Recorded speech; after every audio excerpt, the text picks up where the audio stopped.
I am Leah, 35 years old, and until yesterday, I thought I had the perfect marriage to Brandon, a rising star in finance. I gave up my fashion career for him, and we were happy until my thyroid condition caused me to gain weight. Last night, I overheard something at our dinner party that shattered my world. My husband called me a fat hippo to his friend, and they laughed. I pretended not to hear. If you want to know what happened next, please like and subscribe, and let me know where you are watching from. The beginning of my story with Brandon was like a fairy tale. We met 7 years ago at a charity fashion gala in Manhattan. I was showcasing my designs after training under the legendary Sophia Delacroix, who is now the CEO of Lumiere Fashion. Back then, I was making a name for myself in the industry with my innovative yet wearable designs that celebrated all body types. Brandon approached me after the show, charm personified in his tailored suit. His blue eyes sparkled with interest as he complimented my work, asking intelligent questions that showed he had actually paid attention to the details of my collection. Unlike most men I had dated, he seemed genuinely interested in my career, not intimidated by it. "Your use of asymmetrical lines to create visual balance is brilliant," he said, gesturing to one of my signature pieces. "It makes everyone look like the best version of themselves." I was instantly attracted to his confidence and the way he spoke about my work with such appreciation. Our connection was immediate and intense. After exchanging numbers, he called the very next day to ask me to dinner. Our courtship was a whirlwind. Brandon sent flowers to my small studio apartment every week. He would surprise me with lunch deliveries when I was working late on new designs. He attended every one of my shows, sitting front row and beaming with pride. 6 months later, he proposed on the rooftop of the Whitney Museum with the Manhattan skyline glittering behind him. "You make everything more beautiful," he said as he slipped the diamond ring onto my finger. "I want to build a life with you, Leah." Marriage to Brandon meant moving to Boston when he received a promotion at his financial firm. It was a significant opportunity for him to join the executive team of a prestigious investment company. Without hesitation, I agreed to relocate. My career was going well, but I believed I could design anywhere. Brandon assured me that Boston had a growing fashion scene and I could establish myself there. "This is just temporary," he promised. "Once I secure my position, we can consider moving back to New York, or you can open your own boutique here. Whatever you want." The reality was different. Boston's fashion industry was much smaller than New York's. My connections were not as strong, and building a new client base proved challenging. Gradually, I took on fewer projects. Brandon seemed relieved when I focused more on creating our home, entertaining his colleagues, and supporting his rapidly advancing career. "You are so good at this," he would say when his boss complimented our dinner parties. "You have such a gift for making people feel welcome." I did enjoy being a supportive wife, but I missed the creative fulfillment of my work. Still, Brandon was thriving, and our life together appeared perfect from the outside. We bought a beautiful colonial-style home in an upscale neighborhood. We took luxurious vacations twice a year. We talked about starting a family soon. On social media, we were that couple everyone envied. Then, about a year ago, I started experiencing unusual symptoms. I was constantly fatigued, my hair was thinning, and I gained weight despite maintaining my usual diet and exercise routine. After several doctor visits and tests, I was diagnosed with Hashimoto's thyroiditis, an autoimmune condition affecting my thyroid function. "This explains the weight gain and fatigue," my doctor explained. "With medication and monitoring, we can manage the symptoms, but it might take time to find the right balance." I gained 30 pounds over 6 months despite the medication. My body changed in ways I could not control, and my energy levels plummeted. Shopping for clothes became an exercise in frustration as nothing fit the way it used to. I tried to hide my insecurities from Brandon, but I noticed his subtle changes. The compliments stopped. The casual, affectionate touches became rare. Brandon began making suggestions about my diet, forwarding articles about weight loss, and gifting me exercise equipment I had not asked for. "I found this great meal delivery service that specializes in clean eating," he would say, placing brochures on the kitchen counter. "And this new gym opened near your doctor's office. Maybe you could check it out after your next appointment." His comments escalated from suggestions to criticisms. "Are you really having pasta again? Maybe skip dessert tonight. You mentioned wanting to fit into your old clothes. That outfit is a bit tight, isn't it? I have that dinner with potential clients next week. Maybe we should go shopping for something more flattering." I tried everything to lose the weight. Different diets, working with a personal trainer despite my fatigue, experimenting with my medication under medical supervision. Nothing made a significant difference. My doctor assured me that once my thyroid levels stabilized, my weight would too, but it was taking longer than expected. Throughout all of this, Brandon became increasingly focused on appearances. His company's annual gala was approaching, an event he described as crucial for his career advancement. He mentioned it constantly, always with a subtle reminder that I needed to look appropriate for the occasion. "The CEO and board members will all be there," he said repeatedly. "First impressions matter so much in this business. Everyone brings their A game to this event." I heard the underlying message: do not embarrass me. I spent weeks searching for a dress that would meet his standards, something that would hide my new curves and make me look more like the woman he had married. Each option I showed him was met with a grimace or a non-committal, "if that's what you want to wear." His lack of enthusiasm crushed me every time. What I did not realize then was that my husband was not just disappointed in my appearance. He was actively ashamed of me. I was about to discover just how deeply that shame ran and how little our marriage vows truly meant to him. The evening that changed everything started like many others in our social calendar. We were hosting a dinner party for 6 of Brandon's colleagues and their spouses. These gatherings were strategically important for his career opportunities to build relationships outside the office in a more relaxed setting. I had spent all day preparing despite feeling particularly exhausted from my condition. I selected the menu carefully, accounting for everyone's dietary preferences that Brandon had stressed were important to remember.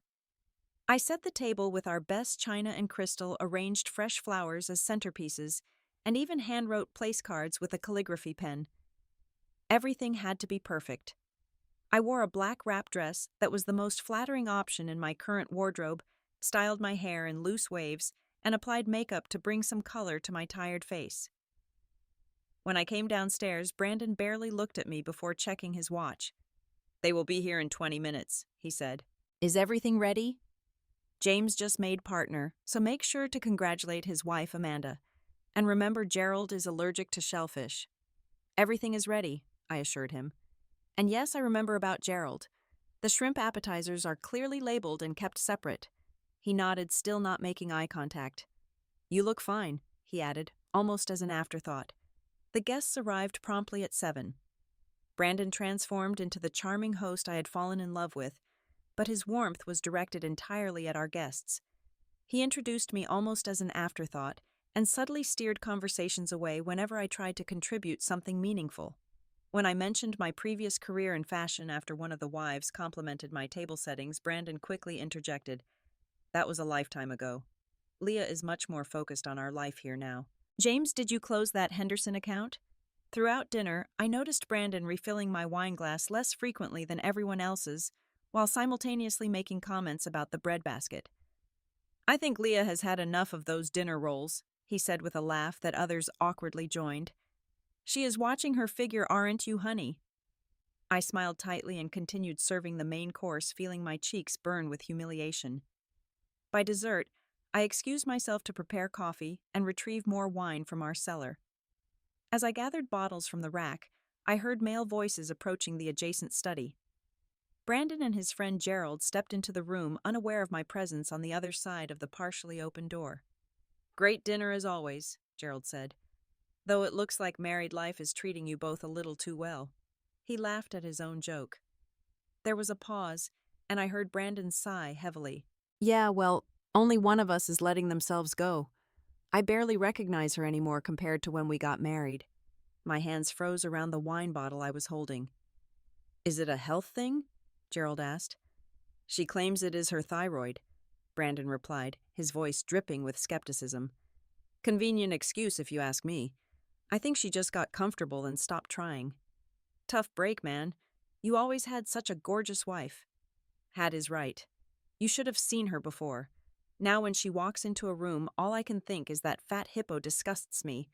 I am embarrassed to introduce her as my wife."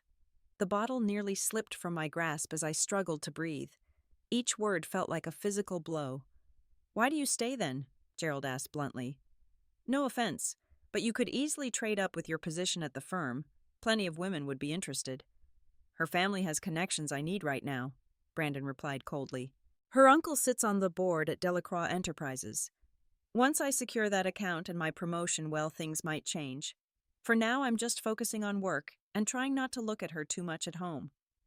They both chuckled, and I heard the clink of glasses as they presumably toasted his callous strategy. I stood frozen, my entire body trembling. The room seemed to tilt around me, and I gripped the wine rack to steady myself. 7 years of marriage reduced to a business transaction. My body, which I had been struggling to accept, described in terms so cruel I could hardly process them. And worst of all, the realization that the man I loved, who had vowed to stand by me in sickness and in health, saw me as nothing more than a disposable asset with an expiration date. I do not know how long I stood there before I managed to compose myself. Somehow I gathered the wine bottles, fixed a smile on my face, and returned to our guests. No one noticed the slight shake in my hands as I poured, or the hollow look in my eyes. Brandon certainly did not. He was too busy charming the table, secure in the belief that his cruel words had gone unheard. For the remainder of the evening, I moved through our home like a ghost, playing the role of the perfect hostess while dying inside. I laughed at jokes, cleared plates, served dessert, and made appropriate small talk, all while avoiding Brandon's touch and fighting back tears. When the last guest left around midnight, Brandon loosened his tie and smiled at me. "That went well?" he said, seemingly pleased with the evening. James seemed impressed. "I think we might get invited to their lake house this summer." I nodded, unable to form words, as he continued talking about networking opportunities and potential business connections made during dinner. He was completely oblivious to my internal devastation, which somehow made everything worse. That night I lay awake beside him as he slept peacefully. I studied his face in the dim light, filtering through our curtains, searching for traces of the man I thought I had married. How long had he felt this disgust toward me? How many times had he laughed about my appearance with other people? Was anything about our relationship real anymore? I watched the hours tick by on our bedside clock, weighing my options, and wondering what would remain of me if I stayed with someone who could speak about me with such cruelty. The morning after the dinner party, I watched Brandon go through his usual routine. He showered, dressed in one of his expensive suits, and gulped down the smoothie I had prepared. Not once did he notice my red-rimmed eyes or unusual silence. He kissed my cheek absently before heading out the door. "I will be late tonight," he called over his shoulder. "Strategy meeting for the gala. Do not wait up." The moment his car pulled out of the driveway, I collapsed onto the kitchen floor, my body shaking with sobs I had been holding back all night. The words echoed in my head on repeat. "That fat hippo disgusts me." 7 years of marriage, and this was how he saw me. Not as his partner, not as someone fighting a health condition, but as a disgusting burden he was tolerating for business connections. After crying until no more tears would come, I dragged myself upstairs and looked at my reflection in our bedroom mirror. I saw myself through his eyes now, noticing every flaw, every extra pound, every feature that had changed with my illness. The woman staring back at me seemed like a stranger, not just physically, but in her brokenness. Memories started flooding back, moments I had dismissed or rationalized away. Brandon accidentally untagging me from photos on social media. His reluctance to be physically intimate over the past months. The way he positioned himself away from me in group pictures. His constant phone checking during our rare date nights. All these small rejections suddenly formed a pattern I could no longer ignore. With shaking hands, I opened his desk drawer, looking for our insurance information, as I knew I needed to speak with my doctor about the emotional toll this was taking. What I found instead sent my world spiraling further. Hidden beneath some files was a stack of restaurant receipts for meals I had not shared at times when he claimed to be working late. 2 movie ticket stubs for a showing on a night he had told me he was at a business dinner.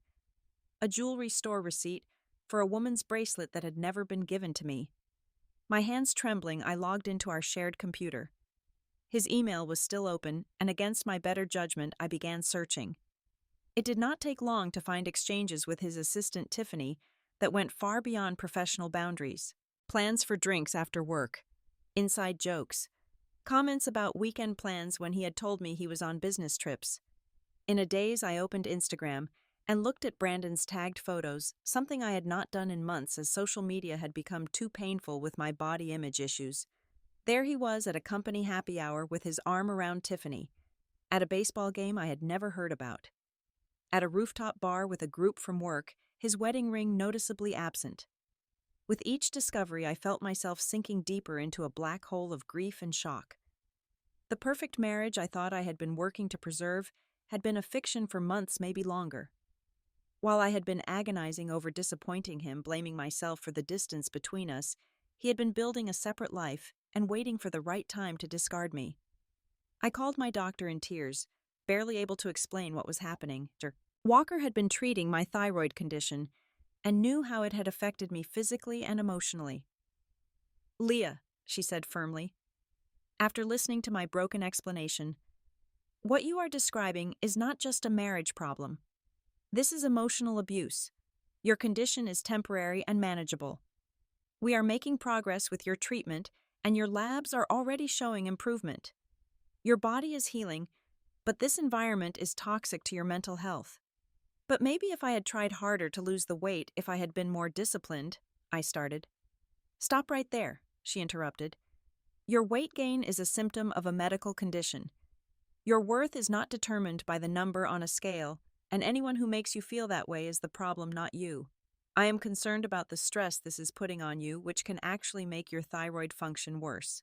After hanging up, I sat in stunned silence, Dr. Walker's words ringing in my ears. For so long, I had internalized Brandon's judgment, accepting the premise that I was the problem. The idea that his behavior might be classified as emotional abuse had never occurred to me. We were the golden couple. He was respected and admired. I was the one who had changed. Just as this realization was sinking in, I noticed a notification on Brandon's computer. An email from a law firm had just arrived. With a sense of dread, I clicked on it. It was a response to his inquiry about divorce attorneys, specifically one who specialized in high-net-worth individuals and protecting assets. The email mentioned an initial consultation scheduled for next week. Something inside me broke. The last thread of hope that we might repair our marriage snapped. He was already planning his exit strategy, calculating how to leave me with as little as possible, while I was still desperately trying to be the wife he wanted. I sank to the floor, feeling like I had hit rock bottom, unsure how I would ever find the strength to stand up again. My phone rang, interrupting my breakdown. I almost did not answer, but some small part of me reached for it automatically. The name on the screen stunned me into momentary silence. Sophia Delacroix, my former mentor, the woman who had guided my early career and believed in me when no one else did. We had lost touch after I moved to Boston, my fault more than hers, as I withdrew from the fashion world. I answered with a shaky hello, quickly trying to compose myself. "Leah, finally I have been trying to reach you for weeks." Sophia's familiar French-accented voice came through clearly. "Are you okay?" "You sound terrible." "I am fine." I lied automatically, then stopped myself. "Actually, no. I am not fine at all." "Tell me what is happening," she said, her tone shifting to concern. "I am actually in Boston right now. Can we meet today?" Within an hour, I was sitting across from Sophia at a quiet corner table in an upscale cafe downtown. At 60, she was still strikingly beautiful, her silver hair cut in a sleek bob, her outfit impeccably tailored. As CEO of Lumiere Fashion, one of the most prestigious houses in the industry, she had become even more influential than when she had mentored me. One look at my face and she reached across the table to grasp my hands. "Ma chérie, what has happened to you? You look like you have seen a ghost." The kindness in her eyes broke the dam, and everything poured out.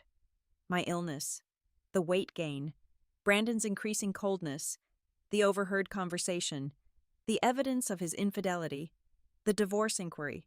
I spoke without filter, too emotionally exhausted to maintain the facade of perfection I'd been struggling to uphold. Sophia listened without interruption, her expression darkening with each new detail. When I finally fell silent, she squeezed my hands tightly. "This man is a monster," she said simply, "and you have been living with this monster, blaming yourself for his cruelty." "I did change," I whispered. "I am not the woman he married." "No one stays the same, Leah. We all change. That is life. Marriage is not about loving only the young, perfect version of someone. It is about growing together through all the changes that time brings." She shook her head. "I went through something similar when I was about your age." Thyroid condition too, can you believe it? My husband at the time could not handle it. But looking back, his leaving was the best thing that ever happened to me. I looked up in surprise. You had a thyroid condition? I had no idea. Hashimoto's just like you. It is more common in women than people realize. I gained weight, lost hair, had no energy. Pierre could not stand it. He wanted his trophy wife back. She gave a dismissive wave. After the divorce, I focused on healing on my work. The weight eventually regulated once we found the right medication. And I built Lumiere from the ground up while he went bankrupt trying to impress his 20-year-old girlfriend. For the first time in months, I felt a glimmer of hope. Here was living proof that there could be life success and happiness after everything I was experiencing. Leah, I did not call you by coincidence today, Sophia continued. I have been trying to find you for months. I am launching a new initiative at Lumiere, an inclusive collection that celebrates women of all ages and body types. Real clothes for real bodies designed with both beauty and comfort in mind. And I want you to design the signature piece. I stared at her in disbelief. Me? But I have not designed anything in years, and I am not exactly at my best right now. That is precisely why it must be you. You understand what women go through, how our bodies change, how we need clothes that make us feel beautiful regardless. Your early work always had that sensitivity. She leaned forward. And as it happens, we are unveiling this initiative at a major industry event this weekend. This weekend? I repeated. Yes, and I believe it is the same gala your husband's company is attending. Lumiere is collaborating with Delacroix Enterprises on this project. Her eyes held a spark of mischief. Did Brandon never mention that Daniel Delacroix, the CEO of Delacroix Enterprises, is my brother? My mind was spinning. Brandon had been using my supposed family connection to Sophia all this time, not knowing that she and I had lost touch years ago. And now she was offering me a chance to reclaim my career at the very event where Brandon was hoping to advance his. Design something for yourself, Sophia urged. Something that celebrates your body as it is now. Something that makes you feel powerful and beautiful. Wear it to the gala. Show the world and your husband what they have been missing. As she spoke, an idea began to form in my mind. A dress unlike anything I had designed before. A statement piece that would showcase my talent while allowing me to reclaim my confidence. For the first time in over a year, I felt a spark of excitement. The beginnings of a plan that would not just help me escape my crumbling marriage, but would allow me to do so on my own terms with my dignity and professional identity intact. I will do it, I said, my voice stronger than it had been all day. But I need to keep this absolutely secret from Brandon. Sophia smiled, a gleam of approval in her eyes. Of course, I would expect nothing less. When I arrived home that afternoon, my mind was racing with possibilities. For the first time in months, I felt a surge of creative energy and purpose. Sophia's offer was more than a professional opportunity. It was a lifeline, a chance to reconnect with the woman I used to be before I lost myself in Brandon's expectations. I needed a workspace where I could design and create without Brandon discovering what I was doing. Our home had a detached guest house that we rarely used, mostly storing holiday decorations and exercise equipment Brandon had bought for me that had gone untouched. It would be perfect, a small private studio space where I could work uninterrupted. That evening, when Brandon called to say he would be working late again, I felt only relief instead of the usual hurt. His absence gave me the freedom to begin transforming the guest house. I spent hours clearing out the space, setting up proper lighting, and bringing in a dress form I found in our attic left over from my early days of designing. Just reconnected with an old friend, I texted Brandon when he asked what I was doing. Making some changes around here. Might be busy for a few days. His response was predictably dismissive. Good. Keep yourself occupied. This gala preparation is taking all my focus. Just do not mess with my office. Translation: he was glad I would be distracted and out of his way. Little did he know that his dismissal was giving me exactly what I needed: time and space to plan my exit from our toxic marriage. The next morning, Sophia sent over fabrics, notions, and equipment delivered by a discreet courier service. Among the materials was a bolt of midnight blue silk charmeuse that caught the light like the surface of a deep ocean. The moment I touched it, I knew this would be the foundation of my creation. I also received a tablet loaded with design software so I could sketch and refine my ideas digitally before cutting into the precious fabrics. For the first time in years, I lost myself in the creative process. I sketched dozens of designs exploring silhouettes that would celebrate rather than hide my current body. No more boxy concealing shapes that Brandon had steered me toward. This dress would accentuate my curves, creating visual interest through expert draping and strategic structure. I settled on a design that featured an asymmetrical neckline exposing one shoulder while providing elegant coverage on the other side. The bodice would be constructed with hidden support, creating a beautiful silhouette without uncomfortable compression. The skirt would flow gracefully from an empire waist, skimming rather than clinging with a subtle handkerchief hem that would create movement when I walked. The most striking element would be the back of the dress. While modest from the front, the back would feature an intricate lattice of fabric, creating a geometric pattern that revealed glimpses of skin in an artistic, sophisticated way. It would be unexpected, a metaphor for the parts of myself I had kept hidden, now revealed with intention and confidence. As I worked, I found myself healing. Each stitch was an act of reclaiming my identity. Each design decision was made for myself, not to please Brandon or meet some external standard of beauty. I worked through my anger, stitching it into determination. I processed my grief, transforming it into creativity. I faced my fear, cutting through it like the fabric beneath my shears. Sophia called each evening for updates, offering technical advice and emotional support.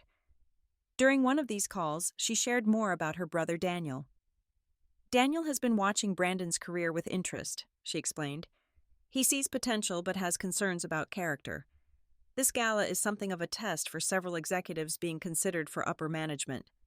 Brandon never mentioned that, I said, pinning a section of the bodice. He just keeps saying how important it is to make the right impression. But the right impression is not what he thinks. Daniel values integrity and authenticity above all. He wants to see who these men truly are, not just their polished professional facades. Well, Brandon's true character is certainly something I have recently discovered, I said bitterly. Then perhaps it is time for Daniel to discover it too, Sophia replied with a knowing tone. Over the next few days, I noticed Brandon becoming slightly suspicious of my prolonged absences and the time I was spending in the guest house. He made a few passing comments but was too preoccupied with his own preparation for the gala to investigate further. He was staying later at the office, sometimes not coming home until I was already in bed, claiming he was working on a major presentation. One evening, just 3 days before the gala, he arrived home earlier than expected and found me heading to the guest house with a garment bag. "What are you doing?" he asked, his eyes narrowing at the bag in my hands. "Just sorting through some old clothes," I said casually. "Thinking about donations." "You are spending an awful lot of time out there," he observed. "What is really going on, Leah?" "Nothing that would interest you," I replied, unable to keep a hint of coolness from my voice. "Just keeping myself occupied like you suggested." He studied my face for a moment, then shrugged. "Whatever. Look, about the gala this weekend. I have been thinking maybe it would be better if you sit this one out." I raised my eyebrows, feigning surprise. "Really? Why is that?" "It is just going to be all business talk, very boring for you," he said, not meeting my eyes. "And honestly, I do not think you have anything appropriate to wear. It is black tie and all your formal dresses are from before your condition." The calculated cruelty of his words would have devastated me a week earlier. Now they only strengthened my resolve. "You are right," I said softly. "I do not have anything suitable in my closet. Perhaps it is best if I stay home." Relief washed over his face. "Good. I am glad you understand. This is really important for my career, and I need to focus completely on making the right connections." "Of course," I nodded. "Your career has always been the priority." If he detected the double meaning in my words, he gave no indication. He was too pleased with my acquiescence to notice the determination in my eyes or the slight smile playing at the corners of my mouth. The day before the gala, I had my final fitting with Sophia in a private room at her hotel. The dress had come together even better than I had envisioned. The midnight blue silk caught the light magnificently, making the fabric appear to flow like water around my body. The construction was impeccable, creating a silhouette that was both flattering and comfortable. "Leah, this is extraordinary," Sophia breathed as I emerged from behind the dressing screen. "You have outdone yourself." This design is perfect for our new collection. I turned slowly before the full-length mirror, hardly recognizing the confident woman reflected there. The dress did not hide my body. It celebrated it. For the first time in over a year, I did not see flaws when I looked at my reflection. I saw strength, creativity, and beauty. "There is one more thing we need to discuss," Sophia said, her expression turning serious. "The business opportunity. I was not just being kind when I asked you to design for Lumiere. This is a genuine offer. We want you to head the new inclusive collection, full creative control with your name featured prominently." I stared at her in disbelief. "Are you serious?" "Completely. The papers are drawn up already. Daniel and I have discussed it at length. This collaboration between Lumiere Fashion and Delacroix Enterprises is a major initiative, and we want you at the helm."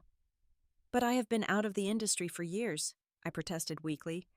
"And yet you created this masterpiece in less than a week," she countered, gesturing to my dress. "Talent like yours does not disappear, Leah. It just waits for the right opportunity to shine again." As I carefully removed the dress, my mind was processing this unexpected turn of events. Not only would I be making a statement to Brandon at the gala, but I would be walking away with a career opportunity beyond anything I could have imagined. "What about Boston?" I asked. "The position would require relocating, wouldn't it?" "Eventually, yes. The main design work would happen in New York. But we could arrange a flexible schedule initially, and Lumiere would assist with relocation costs when you are ready." She paused, studying my face. "Unless there is something keeping you in Boston." I thought about the house I had made a home, the life I had built around Brandon's career and needs.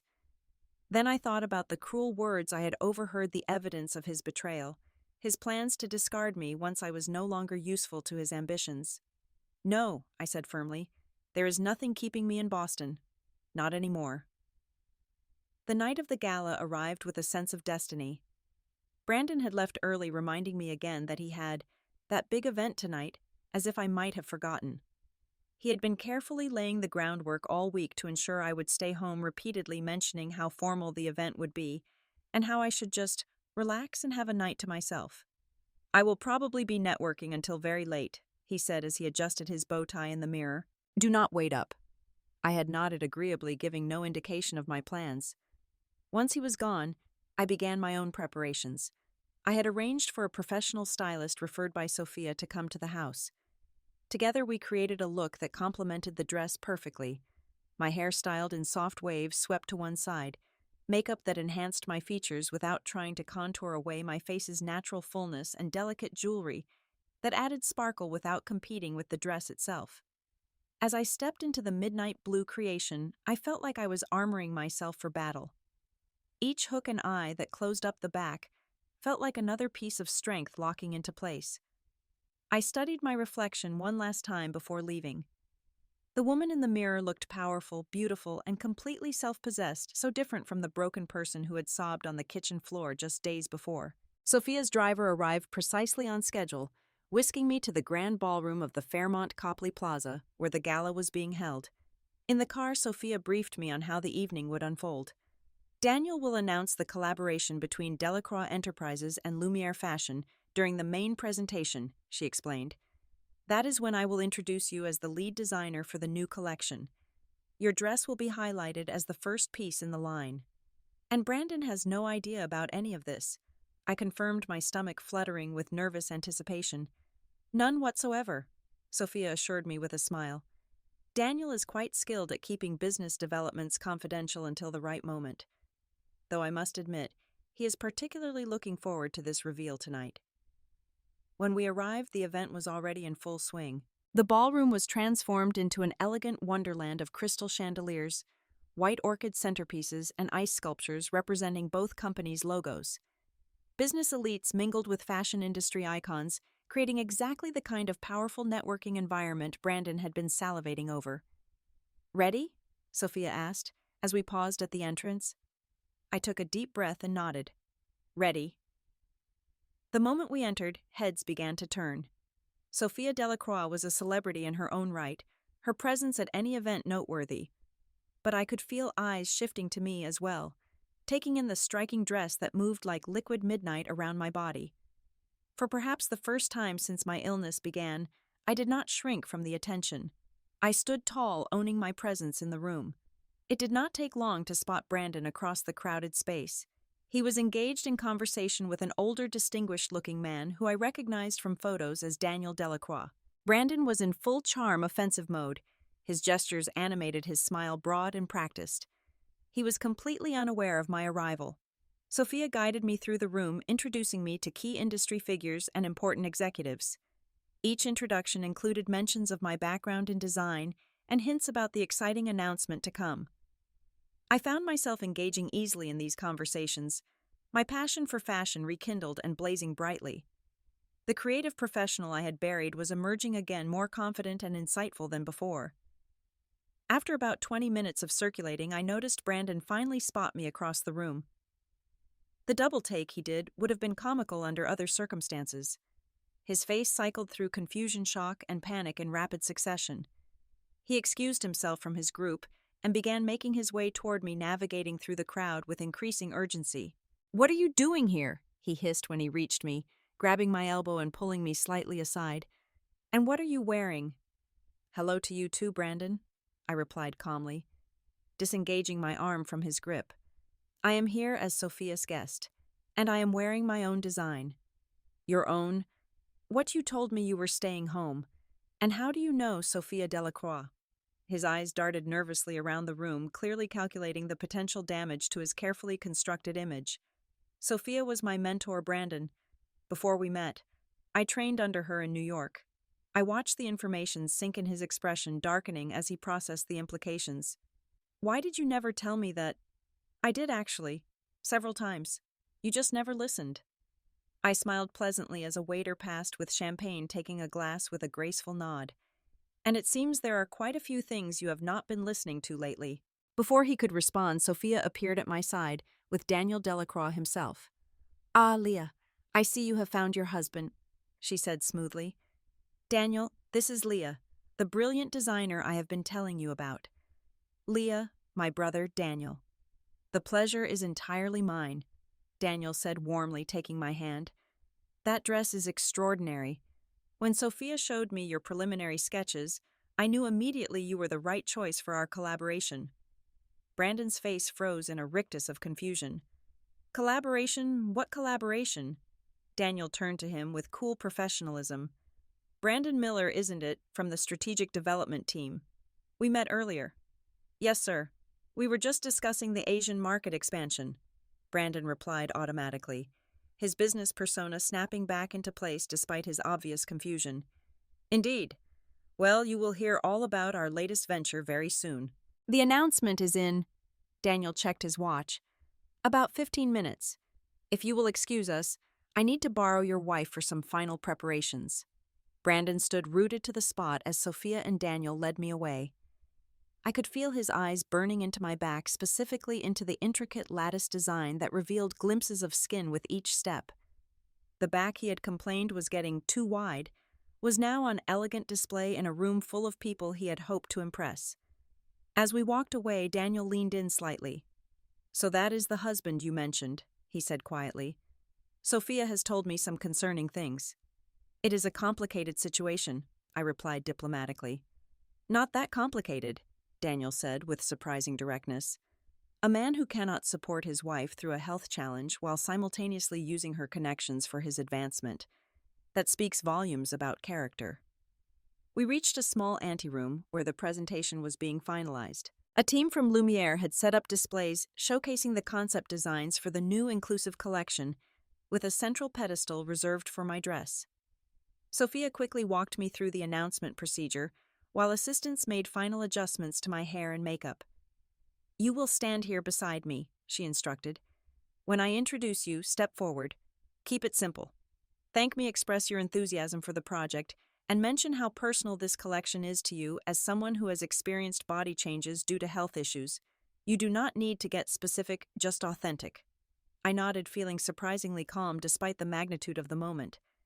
Everything that had happened had led me here to this opportunity to reclaim both my professional identity and my personal dignity in one decisive move. When we returned to the main ballroom, the lights had dimmed slightly and a spotlight illuminated a small stage area. Attendees gathered around as Daniel stepped up to the microphone. Brandon had positioned himself near the front, clearly hoping to catch Daniel's attention again. "Distinguished guests," Daniel began, "tonight marks an exciting new chapter for Delacroix Enterprises and Lumiere Fashion. Our companies are joining forces to launch an innovative new line that celebrates women of all shapes, sizes, and ages."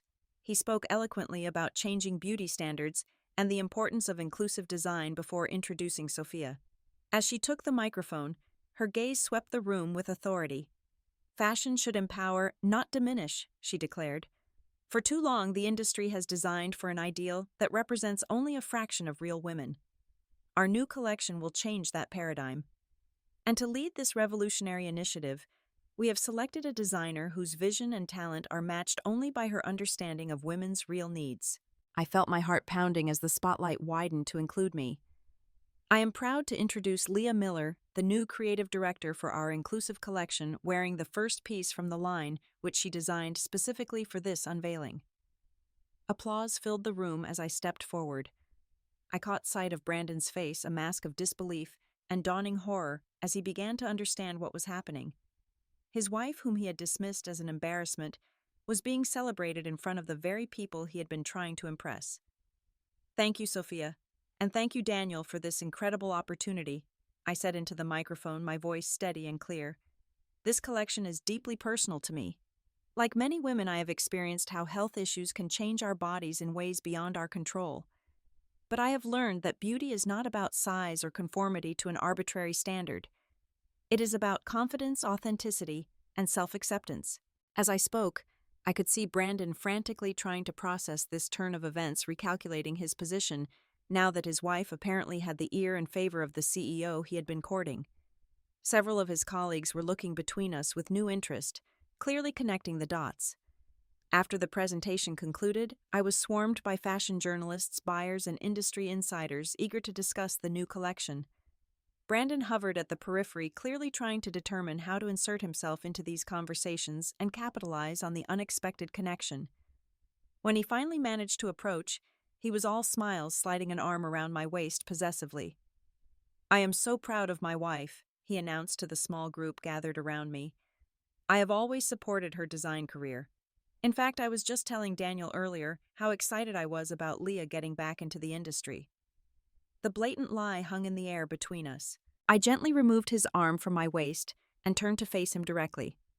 "Were you, Brandon? How interesting. Because last night you suggested I stay home since I had nothing appropriate to wear. And just last week you told your friend Gerald that, and I quote, 'that fat hippo disgusts me.'" I spoke softly, but the people nearest to us fell silent, hearing every word. "You said you were embarrassed to introduce me as your wife." His face drained of color. "Leah, you misunderstood. I would never—" "I understood perfectly," I interrupted. "I was in the kitchen when you were in the study. I heard everything, including your plan to use my supposed connections and then reconsider our marriage after your promotion." Daniel Delacroix, who had been standing nearby, stepped forward. "Mr. Miller, is this true?" Brandon's expression cycled through panic, anger, and calculation, before settling on desperate damage control. "Sir, there has been a terrible misunderstanding. I adore my wife. This has been a difficult time with her health issues, but I would never speak about her that way. So my sister and I have entrusted a major collection to someone whose judgment you question," Daniel asked pointedly. No, I think she is incredibly talented." Brandon backpedaled frantically. "I have always believed in her work." "Interesting," Daniel said coldly, "because in our earlier conversation, when I mentioned my interest in fashion design innovations, you did not once mention that your wife was a designer. In fact, you spoke at length about your bachelor lifestyle and freedom to travel for business without personal constraints." The group around us had grown uncomfortably quiet. Brandon looked trapped, his carefully constructed professional persona crumbling under scrutiny. "I believe we should continue this discussion in private, Mr. Miller," Daniel said. "Monday morning, my office 9 a.m. For now, I suggest you give your wife some space." As Brandon was led away by Daniel, I could see his colleagues watching with barely concealed interest, the gossip already beginning to circulate. His reputation for integrity, so carefully cultivated, was unraveling in real time. Sophia appeared at my side, her expression concerned but proud. "Are you all right?" I took a deep breath and realized that surprisingly, I was. Yes, actually, I am better than I have been in a very long time. For the remainder of the evening, I circulated through the gala as a celebrated designer rather than an embarrassing accessory. I discussed fabric innovations with industry experts, explored market opportunities with buyers, and connected with models of various sizes who expressed excitement about working with the new line. Not once did I feel self-conscious about my appearance. I was valued for my talent, vision, and perspective, not judged by the size of my body. By the time I left with Sophia, I knew that more than just my career had been reborn that night. I had reclaimed myself, my confidence, and my future. Whatever came next would be on my terms, not Brandon's. I did not go home that night. Sophia had already arranged a suite for me at her hotel, anticipating that a confrontation with Brandon was inevitable, and that I might need a safe space afterward. As we rode the elevator to the top floor, emotion finally caught up with me. The adrenaline that had carried me through the gala ebbed away, leaving me shaky but oddly peaceful. "You were magnificent," Sophia said, squeezing my hand. "I have rarely seen such dignity under pressure." "It does not feel quite real yet," I admitted as we entered the luxurious suite. "Everything is changing so fast." "Change has been long overdue in your life, ma chérie. Now you must rest. Tomorrow will bring its own challenges." She was right. The next morning, my phone exploded with messages and calls from Brandon. They ranged from angry accusations to tearful pleas, from threats about our shared assets to promises of change and therapy. I silenced the notifications and focused instead on the emails pouring in from fashion industry contacts, interview requests from style magazines, and congratulatory messages from designers I had once worked with. Later that day, I returned to the house with Sophia's driver, while Brandon was at work to collect essential items. I left my wedding ring on his dresser with a note. "I heard what you said. I believe you meant it. Goodbye." The following week was a blur of activity and emotion. I retained a divorce attorney recommended by Sophia's legal team, a specialist in high-asset divorces who was unfazed by Brandon's attempts at financial intimidation. During the initial consultation, we discovered that Brandon had been moving money into separate accounts for months, preparing for the divorce he had been planning. "This actually works in our favor," my attorney explained. "It shows premeditation and bad faith. The judge will not look kindly on these financial maneuvers." I moved into a furnished apartment arranged by Lumiere while I prepared for my relocation to New York. The company had secured a beautiful studio space for me in the fashion district where I could begin work on the collection immediately.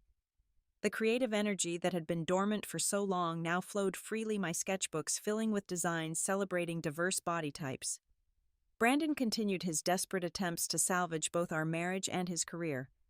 From mutual friends, I heard that his meeting with Daniel had gone disastrously.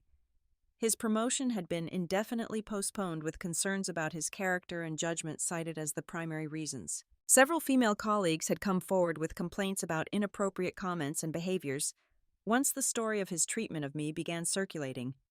"You have ruined me," he texted during a particularly bitter moment. "Everything I worked for is falling apart because of you." "No, Brandon," I replied my last message to him before blocking his number. "Everything is falling apart because of you. Because of your choices, your words, and your actions. I just finally stopped protecting you from the consequences." The divorce proceeded more quickly than I anticipated. Brandon, facing professional scrutiny and potential career damage, became eager to settle quietly. My attorney negotiated a fair division of assets, including compensation for my years supporting his career at the expense of my own. By the 6-month mark, I was legally single again and fully immersed in my new life in New York. My thyroid condition gradually stabilized with proper treatment. Some of the weight came off naturally, as my hormone levels balanced, but I remained curvier than I had been before the illness. The difference was, I no longer saw that as a failing or flaw. My body had carried me through illness, emotional trauma, and a complete life reinvention. It deserved respect, not punishment. The inclusive collection debuted to critical acclaim.